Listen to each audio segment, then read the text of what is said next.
محبوب کی محفل کو یہ محبوب سجاتے ہیں، محبوب کی محفل کو یہ محبوب سجاتے ہیں، آتے ہیں وہی جنہیں سرکار بلاتے ہیں، سن مل کر وہی آتے ہیں وہی جنہیں آتے ہیں وہی جنہیں آتے ہیں وہی جنہیں آتے ہیں وہی جنہیں سرکار بلاتے ہیں۔ وہ لوگ خدا شاید قسمت کے سکندر ہے تو سرکار کی محفل میں آ کر بیٹھا کرتے ہیں۔ اس محفل میں بیٹھنے والے کا مقام دنیا کی سب سے بڑی پارلیمنٹ کا ممبر ہو مقابلہ نہیں کر سکتا۔ بڑے سے بڑے بادشاہ کی کرسی پہ بیٹھنے والا یا بیٹھنے والے کے اس بارگاہ سلطان کی چوکھٹ کے پاس، بلکہ جہاں چپلیں چھوڑے جاتے ہیں اس چپل کی نگرانی کرنے والے کا مقام بھی وقت کا بادشاہ نہیں کر سکتا۔ کیوں؟ کیونکہ یہ بادشاہ غلام ہے، اور تمام غلاموں کی سرداری جس ملک کا جو ہے شہنشاہ، جس ملک کا جو ہے راجہ اگر کوئی ہے وہ ہم سب کا خواجہ ہے، ہم سب کا خواجہ جو اس ملک کا راجہ ہے۔ اس راجہ نے جو ہے ہم اس راجہ کے ذکر سننے بیٹھے ہیں، اس ذکر سننے والا بھی نصیب والا ہے اور ذکر میں آنے والا بھی جو ہے نصیب والا ہے۔ سرکار غریب نواز رحمت اللہ تعالی علیہ، وہ اس ذات کا نام ہے، ہندوستان کی سرزمین کو اللہ نے جاگیر دے دی ہے۔ آقا کریم صلی اللہ علیہ وسلم نے جو ہے کہ آپ کے دربار میں آپ وہیں رہنا چاہتے تھے، میرے آقا کریم وہیں پہ اپنا آخری مقام رکھنا چاہتے تھے، لیکن آواز آئی، ندا کی، میرے آقا نے کہا اے معین الدین ہندوستان جاؤ، ہند کو جاؤ اور وہاں کلمے کو پہنچاؤ، اسلام کو پہنچاؤ، کردار کو پہنچاؤ، اخلاق کو پہنچاؤ، اس دین مبین کو پہنچاؤ۔ آپ ایک دن ہوا، پھر دوسرے دن سرکار فرمائے، جب تیسرے دن فرمائے تو آپ نے اپنے پیر و مرشد حضرت خواجہ عثمان ہرمزی سے کہا سرکار بار بار مجھے اس سرکار کی طرف سے اشارہ ہو رہا ہے ہندوستان جاؤ۔ سرکار غریب نواز سے آپ کے پیر و مرشد نے کہا کہ فوراً لبیک کہو گے، آقا ناراض نہ ہو جائے۔ تو تیسرے دن جب بشارت ہوئی آپ نے کہا یا رسول اللہ ہند کہاں ہے جانتا نہیں، ہندوستان کی طرف مجھے معلوم نہیں۔ آقا کریم صلی اللہ علیہ وسلم نے کہا کہ اے معین الدین سفر شروع کر دو، جس طرف تمہیں خوشبو آئے اس طرف سفر شروع کر دو۔ آپ جدھر جدھر خوشبو آئے ادھر سفر شروع کر دو۔ تو سرکار غریب نواز رحمت اللہ تعالی علیہ جب مدینے کے سرحد کے دور پہنچے، آپ پلٹ پلٹ کر جو ہے رسول اللہ کے روضے کی طرف دیکھنے لگے، آنکھوں سے آنسو جاری ہے۔ یا رسول اللہ آپ کے قدموں میں ساری عمر گزارنے کے لیے آیا تھا، ساری زندگی آپ کے قدموں میں گزارنے کے لیے آیا تھا، لیکن میں آپ سے جدا ہو رہا ہوں، آپ سے دور ہو رہا ہوں۔ یہ کہنا تھا، ندا آئی، آواز آئی کہ اے معین الدین تم مجھ سے دور نہیں ہو رہے ہو، بلکہ جہاں جہاں تم رہو گے مصطفیٰ کو وہاں پاؤ گے، مصطفیٰ کو وہاں پاؤ گے۔ اور کہا کہ عطائے رسول کا جو رقب ہے ساری ہندوستان کے اندر، ساری دنیا کے اندر کسی کو یہ مقام و یہ مرتبہ نہیں ملا، سرکار غریب نواز کو عطا ہوا ہے۔ عطائے رسول خواجہ خواجگان اللہ کے رسول سے عطا کرتا ہے۔ سرکار غریب نواز جب نکلے تو خوشبو آنے لگی، تو خوشبو سے مراد کیا تھی؟ جدھر اللہ کے رسول جایا کرتے ادھر خوشبو آیا کرتی۔ یہ صحابہ کا عقیدہ تھا، صحابہ کا عقیدہ تھا اللہ کے رسول کی جو ہے پسینے میں خوشبو تھی، بلکہ بعض مقام تو ایسا ہوا صحابہ اکرام پوچھتے ایسا محسوس ہو رہا کہ اللہ کے رسول یہاں سے گزرے ہیں، اللہ کے رسول آئے ہیں، کہا ابھی اللہ کے رسول یہاں سے گزرے ہیں۔ عارفین کہتے ہیں، اللہ والے کہتے ہیں، حضرت غریب نواز کو ہندوستان کا پتہ بتانے والے، ہندوستان کے لا کے چھوڑنے والے کے ساتھ ہے محمد رسول اللہ صلی اللہ علیہ وسلم۔ آقا کریم صلی اللہ علیہ وسلم نے جو ہندوستان کا فتح بتایا، اللہ کے رسول کے بارگاہ میں غریب نواز کی حاضری سے پہلے بڑے بڑے ابدال آئے، بڑے بڑے ہستیوں نے آئے، لیکن ہندوستان کی سرداری، ہندوستان کی روحانی سرداری، ہندوستان کی روحانی سلطنت سرکار غریب نواز کے حق میں تھی۔ تو سرکار غریب نواز کو عطا کیا گیا۔ بڑے بڑے جادوگروں کو مجھ سے خبر آپ نے تفصیل سے سماعت کیا کہ کیسے کیسے برائی سے آپ نے جو یہ صلاح کو اختلاف، جو آپ کا چہرہ دیکھتا ہے اسلام کے آغوش میں آ جاتا، جو آپ کو دیکھتا ہے اسلام سے جہل کی جاتا، وہ غریب نواز اللہ تعالیٰ علیہ کا پیغام کیا تھا؟ وہ برائی سے روکنے کے لیے ہندوستان آئے تھے، وہ لوگوں کو نیک بنانے کے لیے آئے تھے، وہ لوگوں کو نمازی بنانے کے لیے آئے تھے، وہ لوگوں کو ایک دوسرے کے جوڑنے کے لیے آئے تھے، وہ لوگوں کو جو ہے اندر اخلاق و کردار کو جو ہے پیوست کرنے کے لیے آئے تھے، وہ جو اسلام کو لے کے آئے۔ بتاؤ کیا وہ اسلام آج ہمارے پاس ہے؟ مولا کائنات حیدر کرار مولود کعبہ میں جشن ہو رہا ہے۔ آج لوگ دین سے دور ہو رہے ہیں۔ ہم سمجھ رہے ہیں کہ نماز جو کی داڑھی رکھتا یہ دینداری نہیں، حقیقت میں دینداری یہ ہے کہ دکھی دلوں کا سہارا بنے، پریشان حال لوگوں کی پریشانی کو دور کرے، ایک دوسرے کی مدد کرے، اپنے سینوں سے قدرت کو نکالے، بخش کو نکالے، یہ دینداری ہے۔ لیکن دینداری کیا ہو رہی ہے؟ صرف مسجد کی حد تک، مسجد میں چلے گئے نمازی، بچہ بڑا دیندار ہے، بچہ بڑا دیندار ہے، بچے کے گھر والے بڑے دیندار ہیں۔ جب رشتے کی بات آئی تو کہتے ہیں کہ جو ہے بڑا شادی خانہ ہونا، اتنے ہزار لوگوں کی دعوت ہونا، بولے لوگ دیندار ہیں۔ دینداری کو نماز ٹوپی داڑھی تک رکھیے، جبکہ مولا کائنات حیدر کرار فرماتے ہیں کسی کو پہچان نہ ہو تو اس کے غصے کی حالت میں اس کو پہچان، جب وہ غصے میں ہو تو دیکھو کہ وہ کتنا مسلمان ہے، کتنا ایمان والا ہے۔ یہ دین ہے۔ آج مسلمانوں سے لوگ دور بھاگ رہے ہیں۔ بزرگ اور دوستوں، سرکار مولا کائنات حیدر کرار وہ ذات کا نام ہے، وہ شخصیت کا نام ہے جن کی عظمت و تعریف اگر میں صبح تک بھی کروں تو نہیں کر سکتا، جن کا نام لینا خود عبادت ہے، جن کا چہرہ دیکھنا عبادت ہے، جن کے شہزادوں کا احسان قیامت تک کے مسلمانوں کے لیے آج تک نہیں، جن کا احسان اسلام پر ہے۔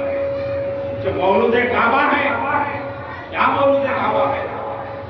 جس گھڑی حضرت فاطمہ بنت اسد بیت اللہ کا طواف کر رہی تھی، اچانک آپ کو تکلیف محسوس ہوئی تو آپ وہ روایت ہے کہ دروازہ کھلا تھا، ایک گارے کی دیوار شک ہو گئی اور آپ اندر چلے گئے، اور آپ دنیا کی تاریخ میں سارے ازل سے لے کر قیامت تک یہ واقعہ ہو نہیں سکتا جو پہلا کہ کعبۃ اللہ کے اندر جنم لینے والی ذات کا نام، پیدا ہونے والی ذات کا نام حیدر کرار فاتح خیبر حضرت علی بن ابی طالب سلام اللہ علیہ، یہ ذات وہ ہیں علیہ السلام جنہوں نے کعبۃ اللہ کے اندر پیدا ہوئے۔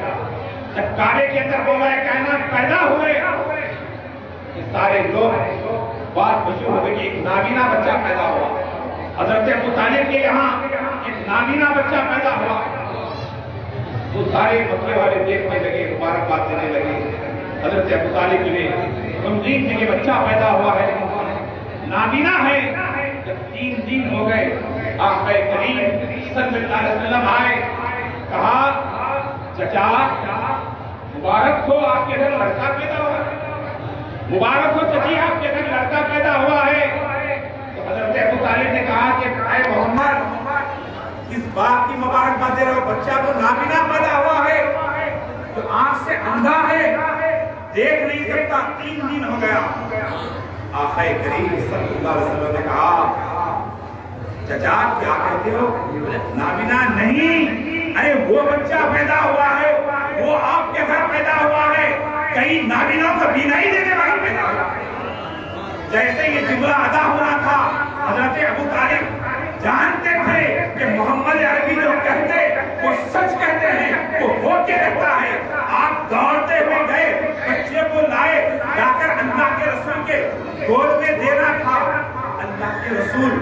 مکے میں پیدا ہوئے آنکھ نہیں کھولے، والد کے گود میں گئے آنکھ نہیں کھولے، والدہ کے گود میں گئے آنکھ نہیں کھولے، چاہنے والوں کے گود میں گئے آنکھ نہیں کھولے، امیر مکہ کے پاس گئے آنکھ نہیں کھولے، کسی کے پاس آنکھ نہیں، جیسے محمد عربی صلی اللہ علیہ وسلم کی عمر مبارک اس وقت 25 برس تھی، 25 برس کی بلکہ 25 برس اس درمیان کی، اللہ کے رسول کے آغوش میں جیسے ہی پہنچنا تھا، وہ ننھا سا بچہ ہے، کمسینی کی عمر ہے، 3 دن پیدا ہو کر ہوئے ہیں، 3 دن کا بچہ لا کر جیسے ختم مسلم رؤوف الرحیم صلی اللہ علیہ وسلم کے گود میں دینا تھا، حضرت علی چھوٹے سے ہیں، کمسین ہے، بچہ ادھر پلٹتا ہے ادھر پلٹتا ہے، مسلتا ہے، محسوس کرتا ہے کہ میں جس کے پاس مجھے جس کے پاس آنا تھا کیا آ گیا، جیسے مدلنے لگے،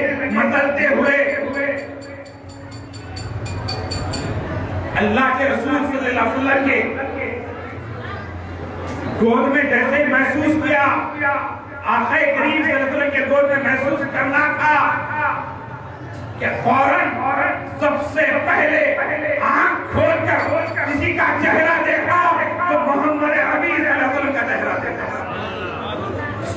دنیا میں پیدا ہوتے ہی سب سے پہلا چہرہ دیکھنے کا اعزاز حضرت علی کو اللہ کے رسول کا چہرہ دیکھا، یہ شان مولا کائنات ہے، کسی اور کو یہ مرتبہ حاصل ہو ہی نہیں سکتا جو مرتبہ مولا کائنات کو حاصل ہوا۔ آپ مولود کعبہ کے ساتھ سب سے پہلا چہرہ دیکھنے کا شرط اگر حاصل ہوا اللہ کے رسول کو، اسی وقت کہنے والوں نے، عارفین اللہ والوں نے کہا کہ حضرت علی کعبے کو یہ کہہ رہے ہیں کہ اے کعبہ تیرے اندر میں پیدا ضرور ہوا ہوں لیکن میں پہلے تجھے نہیں دیکھوں گا، تو تیری عظمت کو بتانے والا ہے، پہلے میں اس کو دیکھوں گا۔ اور آپ نے اس وقت اللہ کے رسول کو محسوس کر کے چہرہ کہاں کھولا، یہاں عارفین کہتے ہیں کہ اسی وقت آپ نے جو ہے محمد رسول اللہ کہہ کر دیکھا۔ حضرت علی کرم اللہ وجہ کریم کے مرتبہ اتنا بلند و بالا ہے، آقا کریم فرماتے ہیں اے علی تمہارا مقام ویسے ہی ہے جیسا موسیٰ و ہارون کا رشتہ تھا، ویسا تمہارا اور میرا رشتہ ہے، کیونکہ میرے بعد میں نبی آنے والا ہے۔ آقا کریم صلی اللہ علیہ وسلم نے فرمایا کہ علی کی محبت ایمان ہے، ان کی محبت میں جو ہے جو رہتا ہے وہ ایمان والا ہے، جو منافق کو کبھی علی سے محبت نہیں ہوتی۔ اللہ کے نبی نے یہاں پر کہا کہ میرا علی کا، میرا خون علی کا، میرا خون علی کا، بلکہ ایک مقام پہ بات آئی ہے کہ اللہ نے جو نور محمدی سے، اللہ کے سب سے پہلے جو نور محمدی اللہ کے نور کو، اللہ نے اپنے محمد عربی کے نور کو بنایا، دوسرا جو حصہ بنایا حضرت علی کرم اللہ وجہ کریم کو بنایا، اور مولا کائنات حیدر کرار کی ولایت کا سلسلہ آپ کی خلیفہ خلافت کے مقام پر آپ چوتھے نمبر پر ہے، لیکن اللہ کے نبی صلی اللہ علیہ وسلم ابو بکر صدیق رضی اللہ تعالیٰ کا دور، اس کے بعد فاروق اعظم رضی اللہ تعالیٰ کا دور، اس کے بعد حضرت ذوالنورین عثمان غنی رضی اللہ تعالیٰ کا دور، اس کے بعد حضرت مولا کائنات کا دور، اس کے بعد یہ تمام اولیاء کا سلسلہ جو جاری ہے، حیدر کرار کی ہے، خیرات ہے، جو قیامت تک جاری رہے۔ آپ کی عظمت و شان ہندوستان کے اندر خواجہ خواجگان خواجہ غریب نواز رحمۃ اللہ تعالیٰ علیہ سب سے پہلے خانقاہوں سے، جو خانقاہوں میں علی علی کا ذکر جو چھیڑا گیا ہے، پنجتن پاک کا جو تذکرہ کیا گیا ہے، وہ کروانے والی ذات کا نام غریب نواز ہے۔ اگر ہندوستان کو غریب نواز نہیں آتے کوئی سلسلہ یہاں نہیں آتا۔ چشتیہ سلسلہ 1200 سال پرانا ہے، 1200 سال پرانا سلسلہ ہے۔ اس سلسلے کے جو ہے مبلغ اسلام حضرت سیدنا خواجہ غریب نواز رحمۃ اللہ تعالیٰ علیہ، ایک نہیں دو نہیں 99 لاکھ لوگ اسلام سے جو ہے دیوبندی لوگ ہوئے تھے، جنہوں نے ہندوستان میں اسلام کو پھیلا کر تمام سلسلوں کو جو ہے مہمان نوازی کی اور میزبان تمام سلسلوں کے تمام سلاسی کے میزبان اگر کوئی ہے تو آقا ولی نواز رحمۃ اللہ تعالی سلسلے قادریہ ہو، سہرورد ہو، نقشبند ہو، تمام بعد ہے ہندوستان کے اندر یہ سب سے پہلا سلسلہ سلسلے چشتیہ ہے جنہوں نے آ کر ہندوستان کی سرزمین کو آباد کیا۔ اس کے بعد تمام سلسلے والے آئے اور تمام بہترین انداز میں اسلام کو پھیلاتے رہے۔ سرکار غریب نواز رحمۃ اللہ تعالی علیہ اپنے خادمین کو، اپنے خلفاء کو مختلف حصوں میں روانہ کیا۔ بندر آباد کے کے اندر ہے، سرکار یوسفین حیدرآباد میں یہ بھی چشتی ہے۔ حضرت نظام الدین محمود الہی سرکار دہلی کے اندر ہے، وہ بھی چشتی ہے۔ حضرت خواجہ فیروز بختیار کاکی وہ بھی چشتی ہے۔ حضرت بابا شیخ جو لاہور میں ہے وہ بھی چشتی ہے۔ تمام سلسلے چشتیہ کے جو ہے ہزاروں مولانا محمد کی رحمۃ اللہ تعالی کوئی بھی جگہ ہے حضرت نظام الدین محمود الہی کے خلیفہ جنہوں نے ہزاروں لوگوں کو اسلام میں لایا، لیکن وہ اسلام آج مسلمان پیروں سے اپنے برادران وطن کے رشتے کو مستحکم کرے۔ آج فرقہ پرستی آج مسلمانوں کو کچلنا چاہتی ہے، مساجد خانقاہوں کو بجانا چاہتی ہے۔ اگر اپنی شناخت باقی رکھنا چاہتے ہو مسلمانوں، اگر اپنی شناخت باقی رکھنا چاہتے ہو تو غیر مسلمین سے اچھے رشتے پیدا کرو، اپنے برادران وطن سے اچھے تمیز اخلاق سے پیش آؤ۔ یہاں کے 25 کروڑ مسلمان کاش اگر 100 کروڑ برادران وطن سے دوستی کرتے، ہر مسلمان اگر اپنے غیر مسلم بھائیوں سے دوستی کرے تو یقین مانیے تمام فرقہ پرستوں کا خاتمہ ہو سکتا ہے۔ اگر آپ پر کوئی انگلی اٹھائے تو آپ کا پڑوس غیر مسلم رہے گا، وہ آپ کے سامنے کھڑے رہے گا، کہا نہیں یہ میرا دوست ہے۔ اللہ والوں نے غیر مسلمین سے دوستی کی، ان سے تعلقات جوڑا۔ کیسے تعلقات؟ میں نے بارہا اس واقعے کو بیان کیا، آپ نے واقعے کی بات کروں۔ سرکار غریب نواز رحمۃ اللہ تعالی علیہ ہندوستان میں اسلام پھیلایا، کیسے؟ خالی تحاریر کے ذریعے نہیں، اپنے کردار کے ذریعے، اپنے اخلاق کے ذریعے، اپنی تہذیب کے ذریعے۔ آج مسلمان اس سے دور ہو رہا ہے، ہر مسلمان اپنے آپ کو میں بڑا غریب نواز ہمیشہ کہتے ہیں اللہ بڑا، اللہ بڑا۔ جب آپ مختلف شاگردوں کو روانہ کیا، کسی کو ادھر، کسی کو ادھر، کسی کو ادھر، ایک شاگرد کو کہا کہ اس مقام پہ جاؤ اور لوگوں کو پانی کی تکلیف ہے، انہیں سین کر پانی پلاؤ۔ جب پانی پلانے کی بات آئی تو سین کر پانی پلاؤ، سین کے پانی پلاتے رہے، گاؤں والے دور سے آتے پانی لے کے جاتے ہیں۔ ایک دن نہیں، 2 دن نہیں، میرے بھائی 12 سال انہوں نے گاؤں والوں کی خدمت کی۔ آپ ہم کر سکتے ہیں؟ آپ سرکار اس کی بارگاہ میں بیٹھے ہیں، بتاؤ کوئی ہم کو دعوت نامہ آیا ہے، کوئی ہمارا کوئی انویٹیشن کارڈ آیا نہیں؟ یہ روحانی محبت ہے، یہ مسند پہ بیٹھے ہیں، ہر ایک کو دیکھ لیں گے یہ کون آ رہا ہے، کس مقصد سے آ رہا ہے، کس نیت سے آ رہا ہے، کیوں آ رہا ہے، سب جانتے ہیں، اس کو کیا دے رہے ہیں سب جانتے ہیں۔ اللہ کے ولی کو مردہ مت کہو، غریب نواز نے کہا کہ اللہ کے ولی کو مردہ مت کہو، یہ بیٹا ہوا ہے دنیا کو خزانے کر رہا ہے، مانگنے والا چاہیے۔ سرکار غریب نواز کے شاگرد تھے، 12 سال گواروں کو پانی پلایا، جو بھی گھڑا لے کے آتا سیب کی پانی لاتا۔ یہ 12 سال کے بعد اس گاؤں کے اندر جو ہے پانی لینے کے لیے لوگ نہیں آئے۔